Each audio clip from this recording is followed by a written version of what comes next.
title of my talk is IDS is Dead, Long Live IDS. My name's Eric Arnott. I've been in the industry for about 16 years now.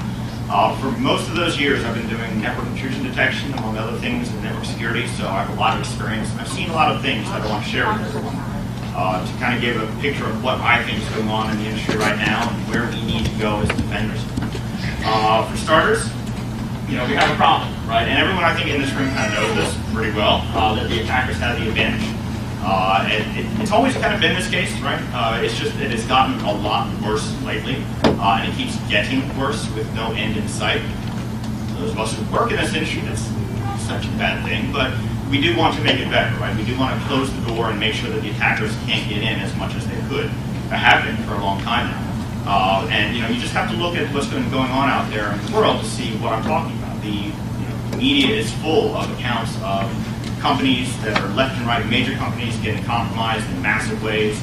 Massive data leakages of epic proportions that 10 years ago would have been inconceivable. That would have been shocking. But it's becoming business as usual, and we're kind of getting numb to it. So it's important to take a step back and figure out why did it get this bad, and what can we do to fix it. And the answer to a lot of it is that the defenses we've relied upon, like intrusion detection, are failing us in a big way, and we need to rethink how we're doing things. And at the end of the day, those defenses that we've lived with at the perimeter for years are pretty well ineffective. They don't provide as much value as they used to. When I started in the field back in the late 90s, and their value keeps diminishing over time. And at the end of the day, blacklisting as a defensive technology is dying if it's not dead already. Many of us who've been in the field for a while already kind of know that blacklisting isn't very good at defending us, but unfortunately that is the nature of intrusion-based systems. It's a blacklisting system. And I'm going to go into a lot of the technical details as to why it's been failing us and what we can maybe do to deal with it.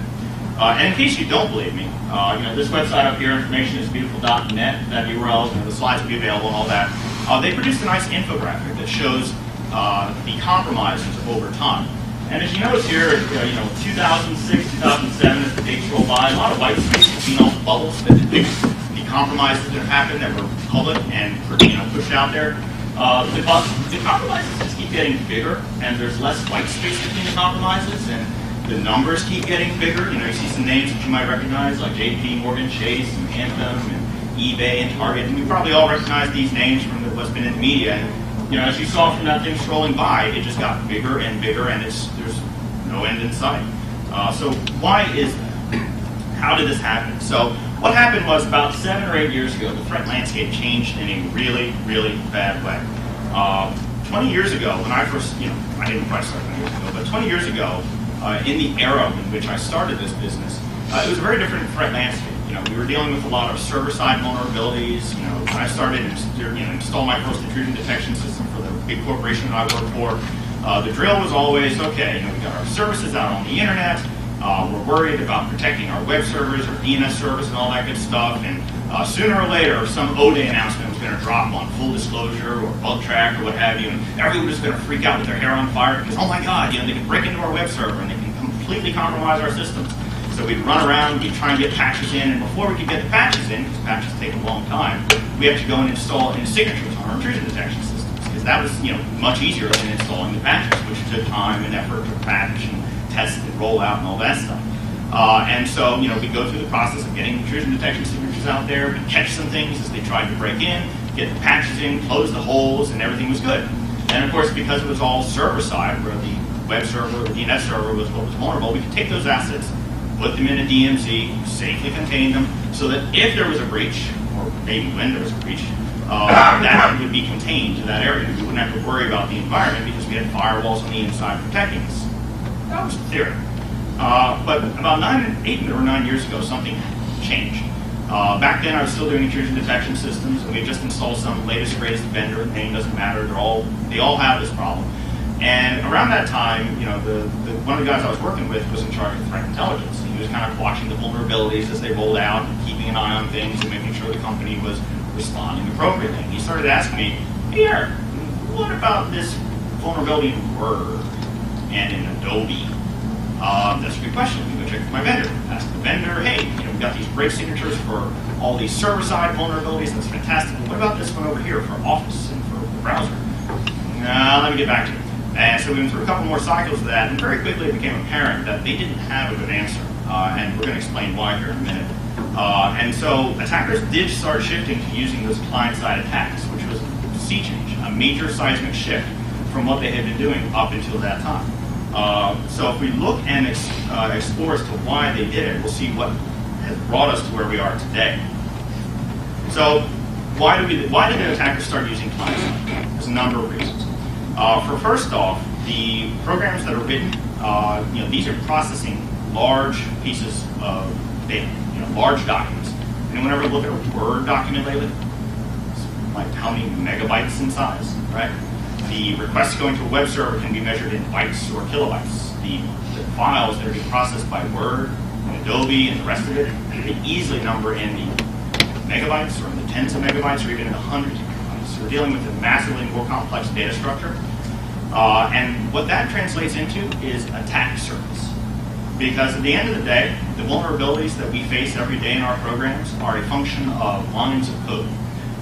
So I'm going to point out a study from Mudge, or not a study, but a metric cited by Mudge from his keynote in 2011, Black Hat, that pointed out that, he quoted an IBM statistic that said for every 1,000 lines of code, there's 1 to 5 bugs. That's what IBM had figured out through some study they did. So every vulnerability is going to be a bug. Not every bug is going to be a vulnerability, and not every vulnerability will be exploitable. But at the end of the day, when you're dealing with a program like Microsoft Office, which according to Microsoft's own blog has between 25 million and 50 million lines of code. So if we measure attack surface and the number of bugs in a program, and if we're measuring the programs by the rough metric of 1 to 5 bugs for every 1,000 lines of code, it doesn't really take a lot of math to figure out that there's a massive amount of potential bugs that could be in that program. And so it's not just Office, right? It's the browsers. It is the Adobe readers. It is QuickTime. It is iTunes. It is your font libraries. It is your graphics libraries. Pretty much any code that processes data that you get from the internet is now a potential target. And so the other wrinkle to this, which is a really sweet one for the attackers, is we have all our assets like web servers and DNS servers locked up in DMZs. That's great. Where do our desktops sit? They sit inside the WAN, right? Deep inside, no firewall protection between them and any other asset in the corporation or in the organization you're protecting.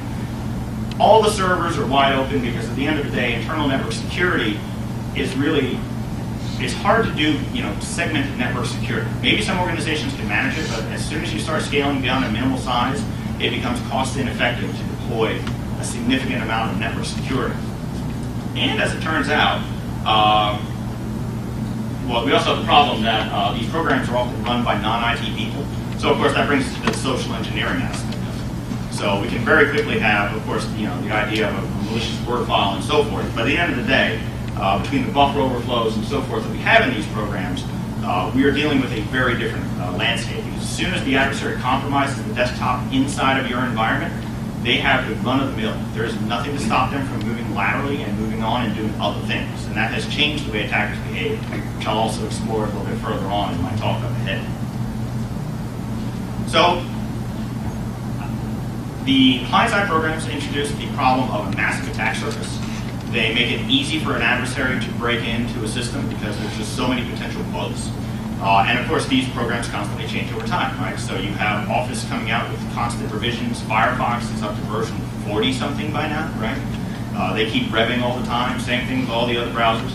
But this also has introduced a problem with our defenses that we relied upon 10 years ago, the network intrusion detection system. So if you go back to what I was saying about the old model where you had to worry about your web server having the buffer overflow and all that good stuff, and you release your IDS signatures when the vulnerability is published and the exploit is known, you had the idea that you could stop it. And it worked reasonably well for what we had at the time. But the problem is that doesn't translate into the client side. It simply breaks down and it fails completely. So, just a reminder, just to kind of give a refresher there, our network intrusion detection system, you're sniffing packets on the wire. Maybe you're in line, maybe you're an intrusion prevention system. But you got packets coming through in real time, and you have to process those packets in real time in order to understand what's being said and what's being done, and whether an attack might be inside of that or not. that is a lot of processing power that you have to apply in order to determine whether or not the traffic is hostile or not. Because again, we're blacklisting, right? We're assuming everything is good unless we can look at something and compare it to our list of 10,000 signatures, let's say, of known bad.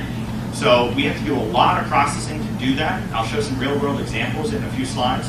But at the end of the day, that was always kind of a rough arms race where we had signatures, vulnerabilities would come out, IDS guys would write the signatures, and on top of that, there were some evasion methodologies that bad guys could use in order to avoid the IDS signatures. But on the client side, that model just breaks down at the end of the day. So server-side attacks are relatively simple by comparison to client-side. But with the client-side programs, as I mentioned, they're dealing with massive amounts of data, megabytes, tens of megabytes, and so forth.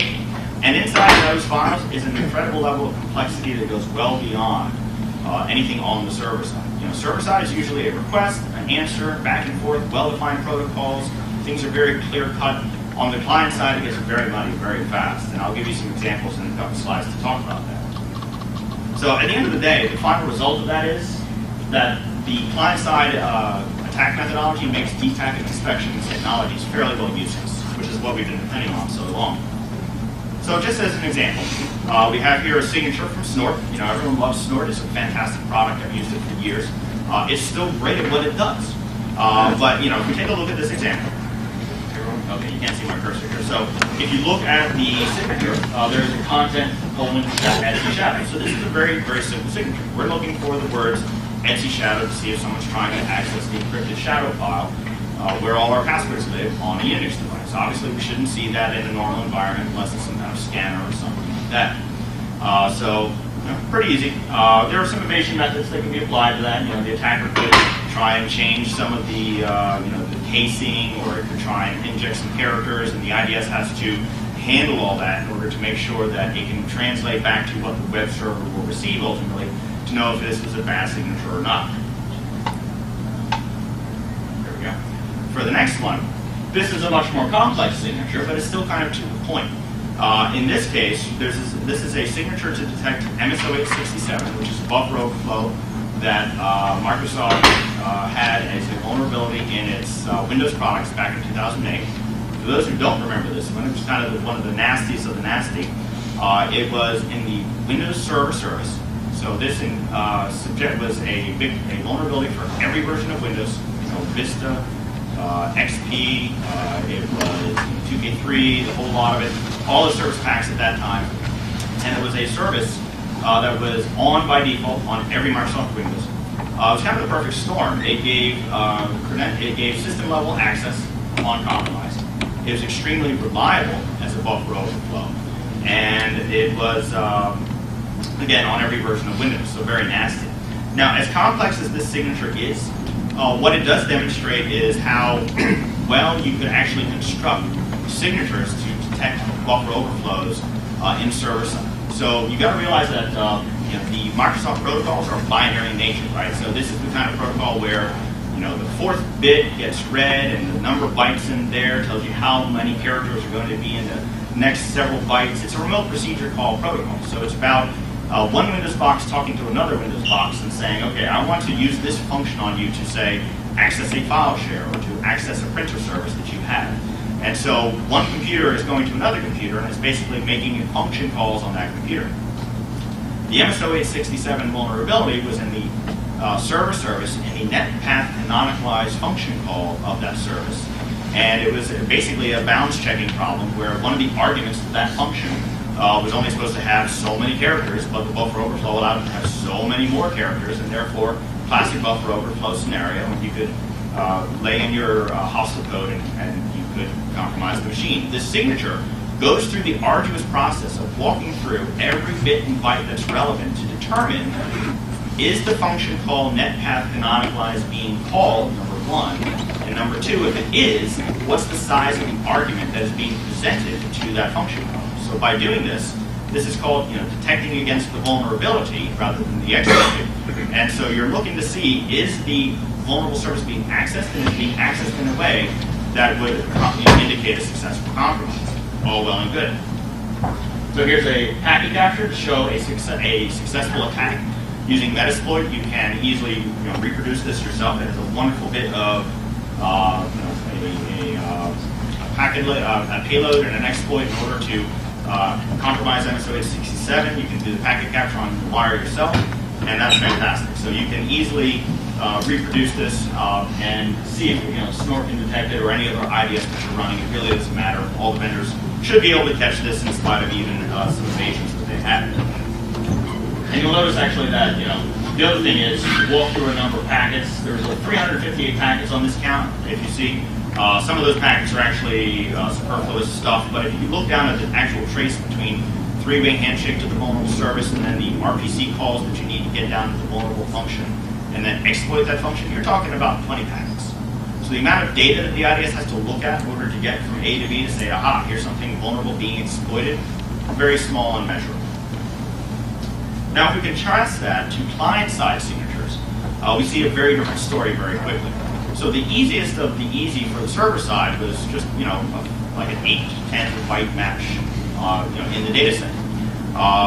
And then the more complicated one for MSO867 was much more complicated, but it was still something you could walk through and get your head around if you just took the time to walk through all that. In this case, however, the first two signatures I picked a look at, we can't see. In spite of most of Snort signatures being open source and available as text, they have a growing body of signatures that are compiled as libraries. There's a number of reasons that they do this. One is complexity. Well, actually, the first one I'm going to just lay out there is legal reasons. Microsoft Active Partner Program, other vendors have similar programs where they give vulnerability information to vendors in advance so that they can get their signatures ready and be prepared when the announcement's made. And then at the end of the day, but they're not allowed to disclose any details. So Snort all the vendors that do this have to not share the details of the vulnerability. But Snort also does this in order to deal with complexity levels that exceed the Snort rules language. So if anyone's out there familiar with the Snort rules language, you'll know it's pretty flexible. You can do a lot with it. There's a lot of power in it. But when they're trying to detect client-side vulnerabilities, that power just isn't enough. They had to write raw C to do some tricks that go well above and beyond what the Snort rules engine allows them to do. But if we take a look at a different signature here, in this case it's targeting CVE 2010-1297. It happens to be some buffer overflow in an Adobe Reader product, I believe. What we have here is it's looking for a simple string match. So it's looking for, you jump all the way down, it's looking for a PDF file that Snort would pull out with its preprocessors, and it's looking for content of either LOLOL or Hex5C or 056SWF. And basically that's what it wants to see. So I went back into Metasploit like I did with the MSO867, that's preloaded there. And I gave a look to see what happens if I create a CVE 2010-1297 exploit buffer, PDF buffer overflow. It turns out that the pattern LOLOL does not exist in that document. You just take the raw document and do a search for that string. Very interesting. Another interesting little bit is that on the snort.org website, they claim there are no false negatives for this. Okay, well, moving on from that. If we look at the Metasploit exploit code, and if we start taking apart how this exploit is done, you'll quickly start to see why client-side is killer for IDS, signature-based IDS. So we have here the exploit function call from the Ruby module in Metasploit that builds the 2010-1297 exploit. And what we see here are some key function calls. So at the very first function call below the exploit, we have here make SWF, so it's making a Swift file that's going to be used in the exploit. We see the next function call is make.js, which is JavaScript, so it's going to make some JavaScript. And if you'll note, the argument for make.js is a payload that is already encoded related to us by the variable name being used. And then the PDF, make PDF function call is used, where the output of the make.js function call is taken as an input. The Swift data that was created from the make Swift function call is used as an input, and then a resulting PDF is given, which is then the PDF that has the exploit embedded in it. So if we go down and start looking at the function calls used to build this exploit, starting with make.js, we'll immediately start to see where some of the problems are. So it takes the encoded payload at the top there, and it's going to take some, it's going to basically escape some of the characters so that it can do some stuff with it. And if you look down at the next block of code here from JS equals, what you're looking at here is the exploit that Metasploit is building is putting JavaScript in the PDF file that carries the exploit. I'm going to go through it in just a little bit more detail, but the long story short here with this JavaScript is Metasploit is giving the JavaScript the disassembled buffer overflow to reassemble. So it's basically giving the Adobe Reader all the tools it needs to build the exploit by itself, reassemble it into a functional attack method, and then it will execute it on itself. So it's basically giving it parts to a gun and the bullets. It's telling it how to build the gun and load the bullets, telling it how to point the gun to its own head and pull the trigger. That's basically what we're doing here. So we have a process where we go through and we take the shell code of the buffer overflow, we do some tricks with it to make it ASCII. We take the NOP sled of the buffer overflow, we encode that some so that we can put that into JavaScript. We go ahead and we take the, we put all that together with the NOP code and the shell code, and then we put all that together with some further obfuscation. Where basically, it's not an easy assembly, right? There's some tricks here that are going on with the JavaScript to make it non-obvious without actually sitting down with the JavaScript engine, and just executing the JavaScript code that the author arbitrarily chose as his methodology to give the vulnerable program a disassembled exploit to reassemble on its own time. So that's not enough, right? That was the first function call, the make.js function call. If we go on to the make.pdf call, we see that it's taking that output of the JavaScript function call. We see that it's taking the Swift file that was resulting of the make Swift, which is just a plain old Swift file for the exploit. And we go through another set of steps here where we're really getting into some further obfuscation here. So right down below so we have make PDF arguments, we have PDF length, xref, and then we have down below where we are, through some Ruby stuff, taking in nobfu, N-O-B-F-U function call, and we're giving it some arguments that are basically PDF structure elements that declare the JavaScript that is upcoming. So we built the JavaScript in the last function call. Now we're building the PDF calls that say, hey, you've got some JavaScript coming, and then here's the JavaScript ending. So we're taking those strings as input to the nobfu function call. And if we take a look at the nobfu function call, we go through it, and basically what this function is doing is iterating through every character in that string, and it is arbitrarily deciding, do I make this uppercase or do I make this a lowercase? Do I change it in some other way into a unpacked binary? So there's a little PDF article that is referenced in the header of the function call there. You can see the Dieter Stevens blog post, and what it reads there is, okay, better read over here. In this post, I show how basic features of the PDF language can be used to generate polymorphic variants of malicious PDF documents. If you go to PDF Parser, write signatures for antivirus or IDS, or analyze malicious PDF documents, you should be aware of these features. And then he goes on to say, while browsing through the official PDF documentation, I took particular interest in the rules to express selections. There are many ways to write the same token, offering opportunities to evade known pattern recognition systems like AV and IDS. So if you take a look at the input strings, we have here type, action, S, JavaScript, JS, the IRF component of it, and then some greater than symbols to close out the character. This is what comes out in the resulting file. And you'll notice it looks absolutely nothing like what it came as. And so you have here the only remnant that happened to be not encoded. Again, it was randomly choosing which characters it's going to encode. And then again, it happens with this other part of PDF structure that wraps around the JavaScript. And if that's not enough, what also further happens is there's going to be some compression of the JavaScript itself,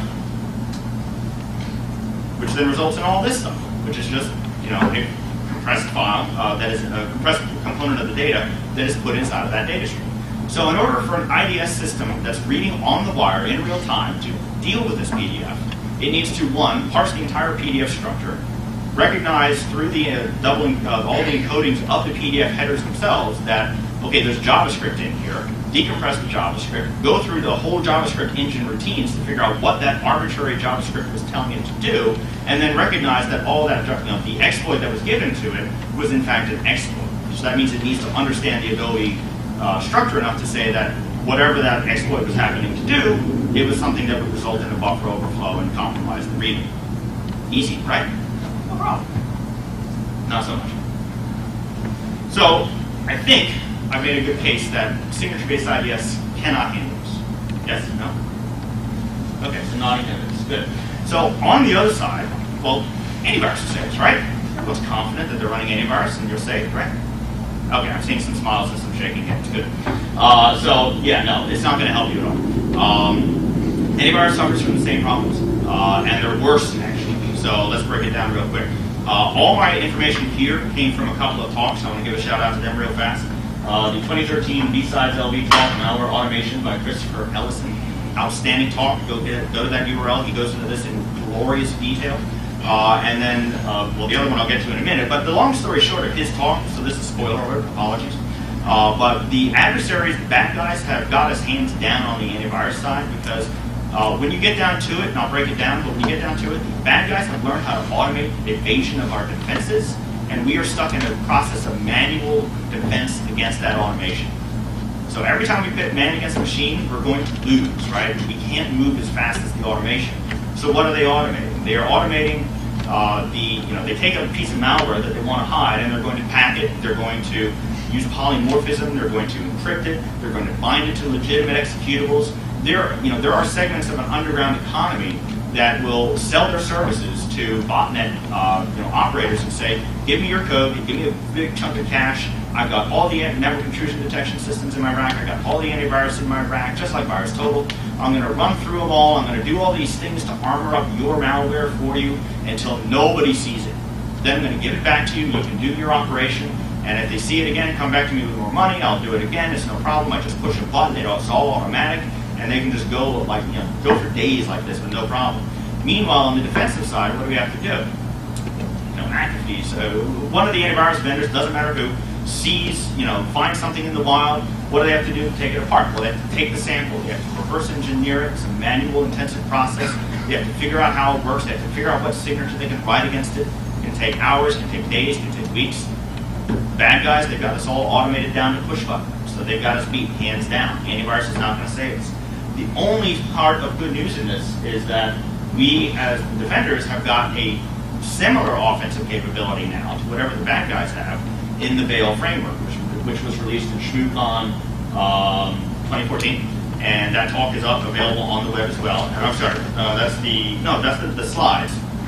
The project is open source and widely available, and it integrates nicely with Metasploit. So now we can use offensive technology that shows us how poorly the defensive antivirus can behave, and we can do the same thing they can.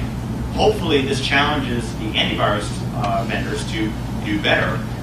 Whether or not it's possible, I don't know. I don't know that it is. Because at the end of the day, if you look at evasion in IDS, if you look at evasion in antivirus, it's really hard to beat. We can kind of beat them on network intrusion detection server side. We can't beat them on client side. The compute power just isn't there. The resources you need to throw at it far outstrips the cost that you could possibly ever spend. So that leaves us in a very bad way, and it's brought us to a very bad place in time. Advanced persistent threat. So we have a situation now where we have professional adversaries who are well-funded, they are after a particular target, and the advent of client-side buffer overflows has made their jobs so much easier and brought them to a wonderful place. So there's a basic pattern, there's a basic life cycle to what they do. They penetrate deep into the network by popping boxes through the client-side attacks that I described. Or it could be just social engineering, that works too. Probably works as well, if not better, because it's easier to trick someone than to spend months and months finding an O-day in Word, and just either way they get in. Then once they're inside that perimeter, because that desktop is deep in their environment, they have the run of the mill. Like I said, antivirus can't stop them. We can't even deploy the network intrusion detection systems that will not detect them anyway, because it's just too big of a WAN and too expensive. So they move around, they scan the environment, they find the server-side buffer overflows that are left open because it's inside the network, so we can trust that it's not as at risk, right? Wrong. They do pass the hash attacks, they leverage to attack trust exploits. They just basically move around the environment at will, and it's very hard to detect it. And of course, at the end of the day, they have a purpose, so they're going to keep at it. Time is Not a problem for them. They can just keep shooting at it until they get what they want, because it's probably unlikely that the defenders are going to find them. However, they are at a final disadvantage, right? Up until now, all the advantages, all the bonuses have been on the attacker's side. We can't find all the vulnerabilities. We can't detect the vulnerabilities when they find them, and they have control of that whole situation. However, once they're in our networks, the game has changed, because now we control the environment. We know the environment. They don't know it, and it's going to take them time. Now, if we're not able to see them on the inside, that time is not a problem. But if we can take advantage of the time that they have to burn in our environment, and they want to move slowly, right? Like I said, if it was a buffer overflow, an O-Day, it might have taken them months to figure out, O-Days can go on the market for $100,000, right? It's not cheap. It's high value. They often talk about using an O-Day will burn it. So once they get in, they want to protect that investment. They don't want to get caught. So they're going to move slowly, they're going to move cautiously, and every minute, every hour, every day, every week they spend in our environment, that's an opportunity we have to find them and to beat them and to flush them out.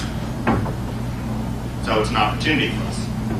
And what's more, because there is a consistent common pattern to the way they do things, that's another opportunity to us. They have an SOP, a standard operating procedure, a means of doing things that is fairly repetitious. It's the same thing. You could probably find half a dozen talks at Black Hat, DEF CON, and the rest that talk about the APT methodology, and they're all pretty much the same. Probably half of them are given by Mandy, but either way. Next slide, please. Come on. Okay, bear with me here.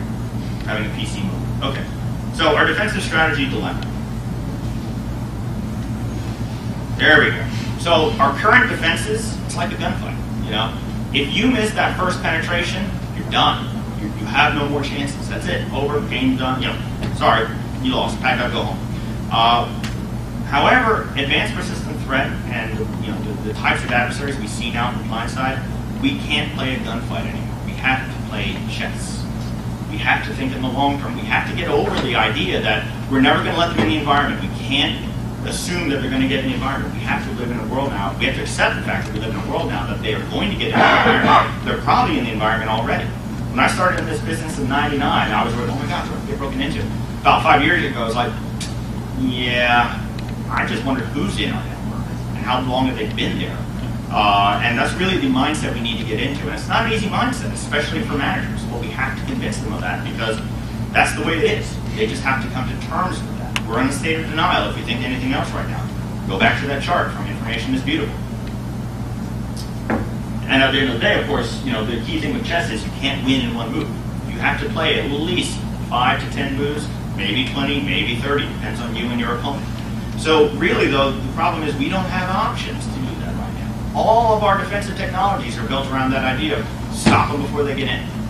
We are now starting to see in the last few years technologies coming out from the vendor spaces that start to look at the idea of, okay, they're going to get in. We got to live with that fact. It's a hard sell because, again, nobody wants to own the idea that you're already compromised, but we have to get to that place.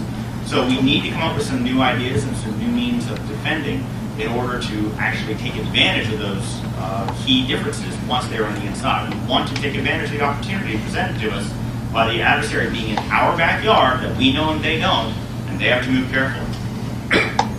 So, not done here. This is just a stop point to think about what we're going to do here. We need to stop depending upon halting attempts to breach the network. We just have to stop that. We've lost that game. It's done. It's over. What we do need to do is start playing a deeper game. Assume they're going to get in. Do everything we can to stop them. If we stop best practices on trying to prevent them from getting in, it's just going to get worse. So we can't stop what we're doing, but we need to refocus and put new resources in. They're getting in. They're already in. How do we deal with them? We need to stop looking for the malware itself. I don't know that I say uninstall your antivirus, because at the end of the day, if you do see something, you can get a signature for it, it will kill it. The problem is that it will probably be the old variant and the new variant gets deployed and it will be not terribly effective. But there's no solid alternative yet, so I wouldn't say rip it out. Same thing with intrusion detection on the network, which has a new role in this type of defense I'm going to talk about in a few. But at the end of the day, we need to look at the behavior. Right? We actually need to knuckle down now and deal with what is the bad guy doing in our network. look for what the bad guy, how the bad guy is behaving through his malware. We got to stop fighting that tool set. Looking for buffer overflows just doesn't work in Adobe, in browsers, in Office. We rather need to deal with defending against and engaging the adversary directly. That's the game of chess. You don't play chess against the pieces on the board. You play a game of chess against that guy sitting across from you. Ultimately, they're people. They make mistakes. They do stupid things. You got to take advantage of that, and you got to be able to be in a position to take advantage of it. So how do we do it? So I'm going to talk about the kill chain. Yes, I'm going to talk about the kill chain. Get over it. Dislike cyber. We're going to eat our vegetables and use those terms. So the kill chain was developed by Lockheed Martin, published back in 2011, something like that. And this is their graphic, taken from their paper. And they have a very their idea is very straightforward. The DoD had a mentality of find out what the attacker has to do in order to do you harm. What's their process? A, B, C, D, however many to you are now harmed. Find ways to stop their process at any and all points so that they can't get to that final step. If you break the process, you prevent them from getting to where they need to be. I love this. I think this is fantastic. They even go into some fantastic depth to say you have options. You could detect them. You could deny them access. You could disrupt what they're doing. You could degrade their capability. You could deceive them, which I really like, and we'll get into a bit more. You could destroy them. Now, that's probably not an option in the commercial space. Probably more an option for the government space, but that's neither here nor there. But at the end of the day, it is a useful means to determine, to deal with that behavior. We have to understand what their behavior is. We already kind of know how APT works, so if we apply a kill chain to it, that might help us out.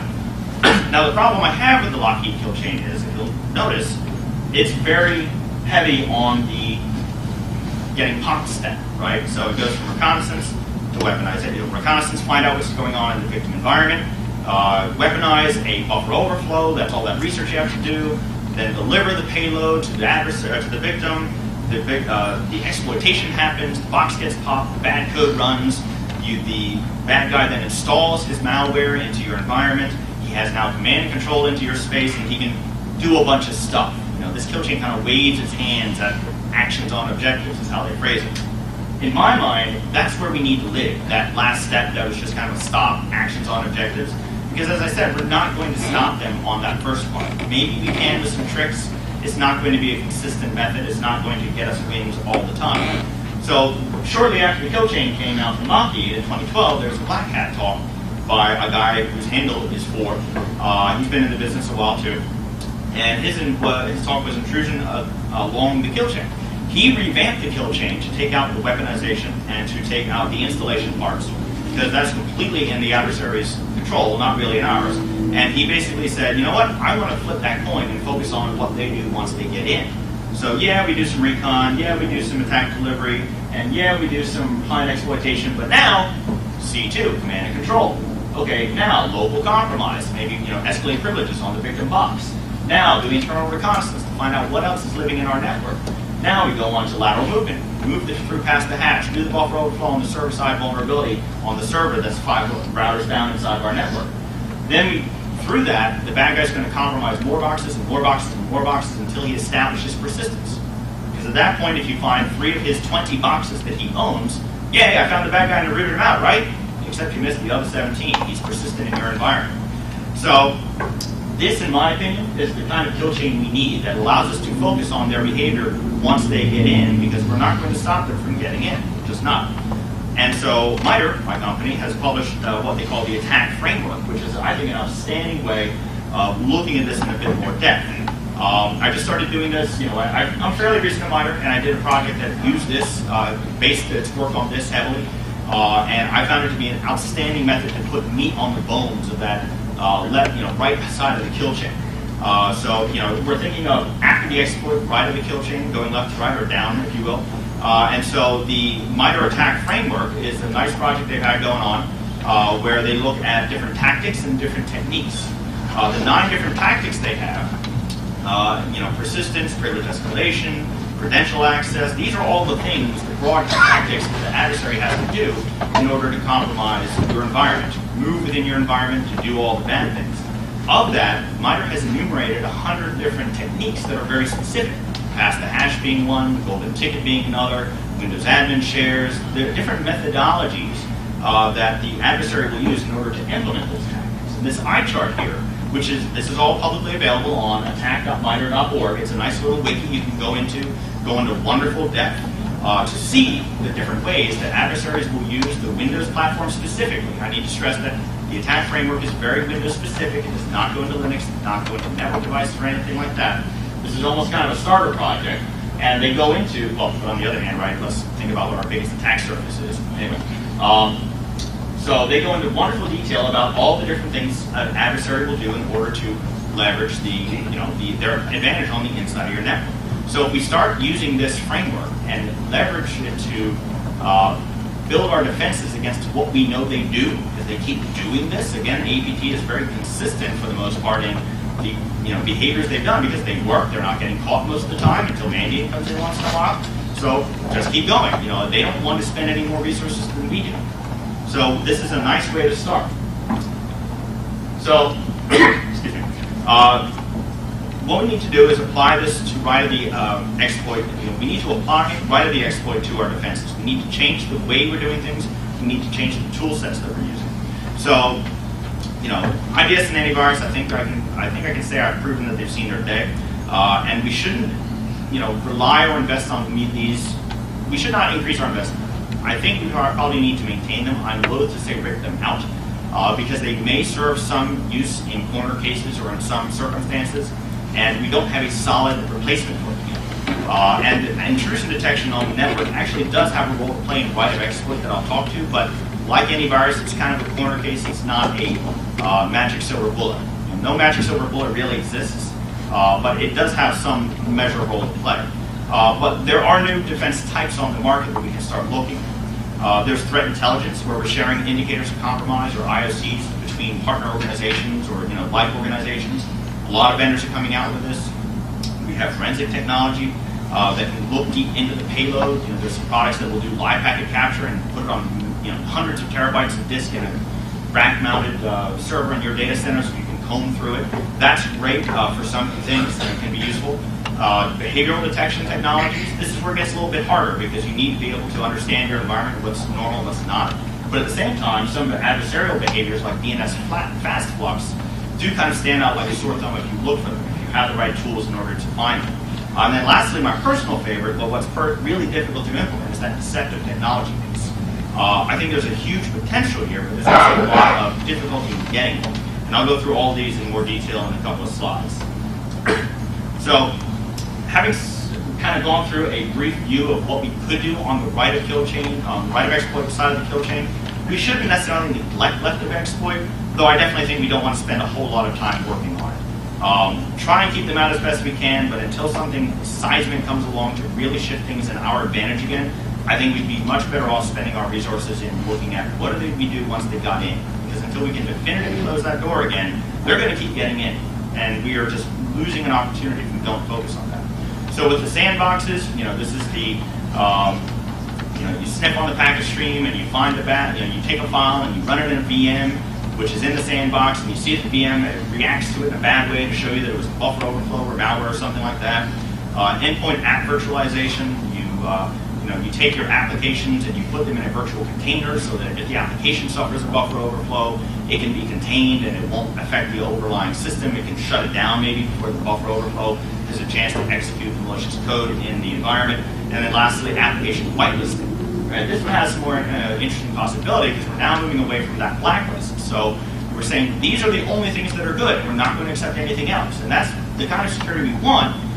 But, I think what I'm going to talk through real quick in a few slides is that there are operational issues with that. And it could, it's going to be difficult to actually implement that, especially in, the brownfield environments where we've already been deployed. We've already got hundreds or thousands of Windows or Linux or whatever running.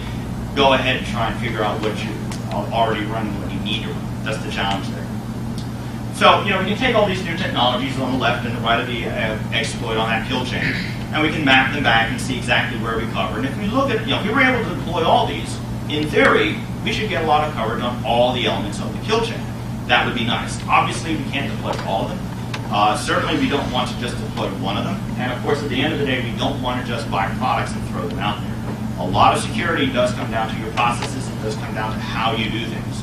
So you want to bring in some new tools where appropriate, but you also want to look at making your whole operation a bit more security savvy, a bit more attuned to dealing with things that will help you find the adversary once they're in your environment. There we go.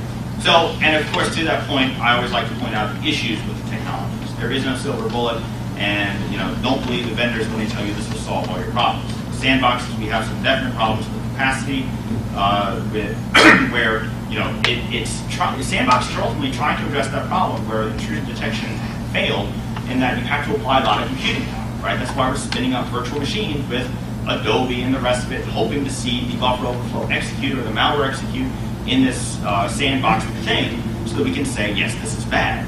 The problem becomes that you have so many files moving across, you can't run every file in that environment, so you still have to pick and choose. Most sandbox technologies will go through and say, I'm going to pick these because I think they might be bad, and I'm going to run them in the sandbox, and the rest I'll just hope and assume they're okay.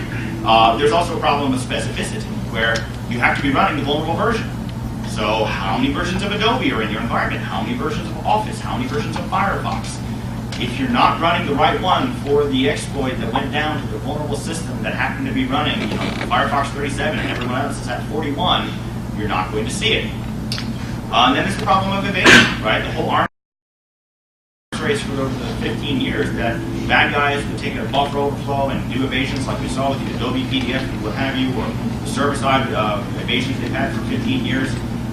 Sandboxes are victim to the same problem. There's going to be there are known evasions where they can just encrypt it, they can try and detect whether or not they're in a sandbox, they can wait for an amount of time, because again, back to capacity, sandboxes have to give up after a certain amount of time and move on to the next file, because that stream of files never stops. So if the malware can be clever enough to wait long enough, it will just be missed by the sandbox entirely.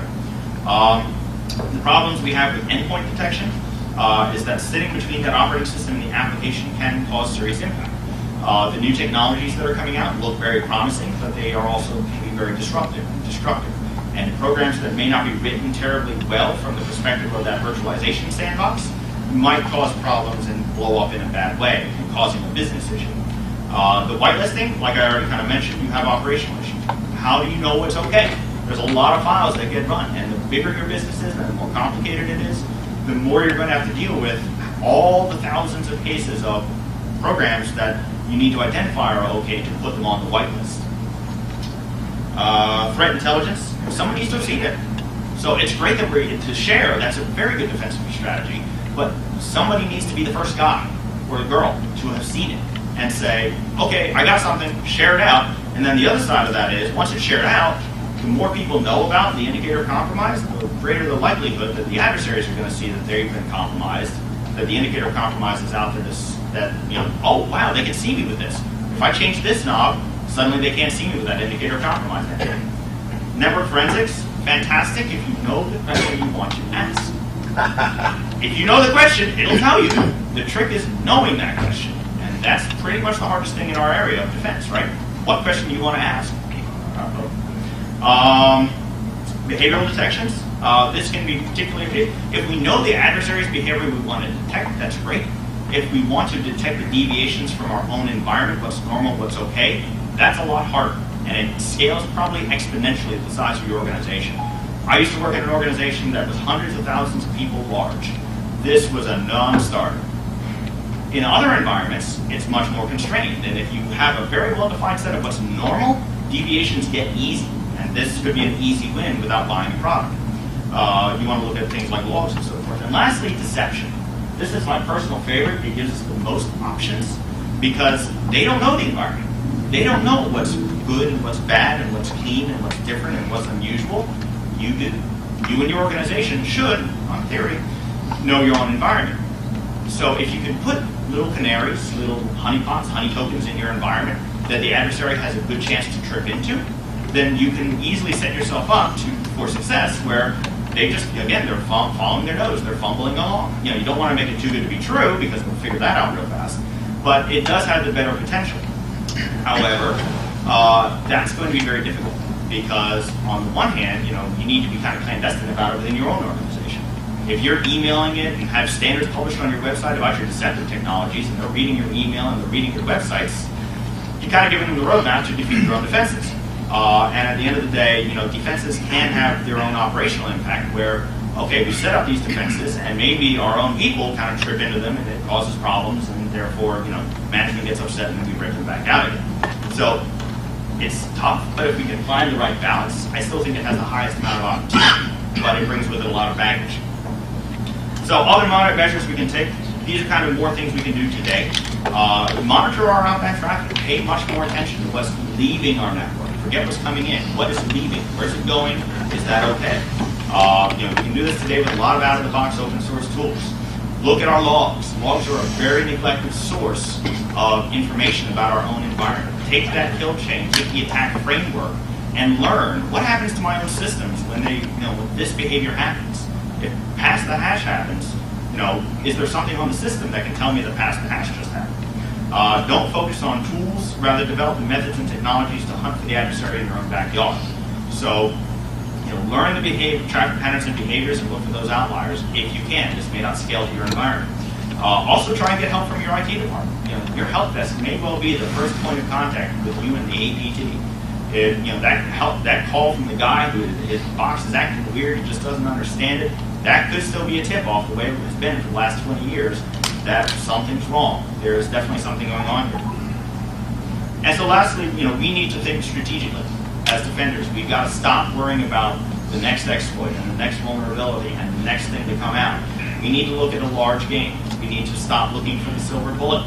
We need to look at defense as a holistic. I'm going very pie in the sky here, but it's true. Our networks are our turf. Use that to our advantage. Home field. We want to leverage that. That's our best asset right now. And we need to that end to understand our own risk and exposure. Right? We need to understand where are we weakest, where are we most vulnerable. Are we vulnerable to pass the hash, or are we using Kerberos everywhere? It's an important question. Deploy those defensive tools, but also enhance your techniques in order to take advantage of that right side of the kill chain. You can't just deploy a box and get a right side of the kill chain win. You have to take it deeper. And most importantly, resources are limited, so we want to minimize the impact, maximize the impact of careful selection and placement. Dollars are hard to find as they've ever been, maybe even more so. So be very careful. If you know your environment, you know where you might be the weakest, you can find the tool that will fit best in your place and give you the best win, and then backfill the rest of it with techniques and methodologies on your own side. And then lastly, you've got to develop an incident response process if you don't have one. If you catch the APT, it's like, okay, now what? It's like the dog that caught the car. What are you going to do now? So, do you want to flush them out immediately? Do you want to contact law enforcement? Do you want to let it linger for a while and learn from how they're behaving, and so on and so forth? So, in conclusion, old signature-based technologies are no longer effective. In the modern threat landscape, they are dead. And so, in order to have IDS live long, we must shift to the right side of that kill chain. We have to deal with that post-compromise. Get over the idea that you can keep them out. You're not going to get them out. That time is long over, if it ever existed. Those new defenses are needed that use detection techniques that cannot easily be evaded. And so, signatures will always be available easily. Sandboxes, I think, will be very well available for the most part. And we have to look at ways that it costs the attacker a lot in order to try and evade the method of detection that we put out there. Also, strategies and tactics that we need to change our strategies and tactics to deal with that modern adversary. We need to change the way we do things, and we must be prepared to deal with them once we've detected them. Once you've detected them here on this one box, again, do they have one more box? Do they have 10 more boxes? Do they have 100 more boxes? If you root out the one and don't find the other 99, you accomplish nothing. And that's it.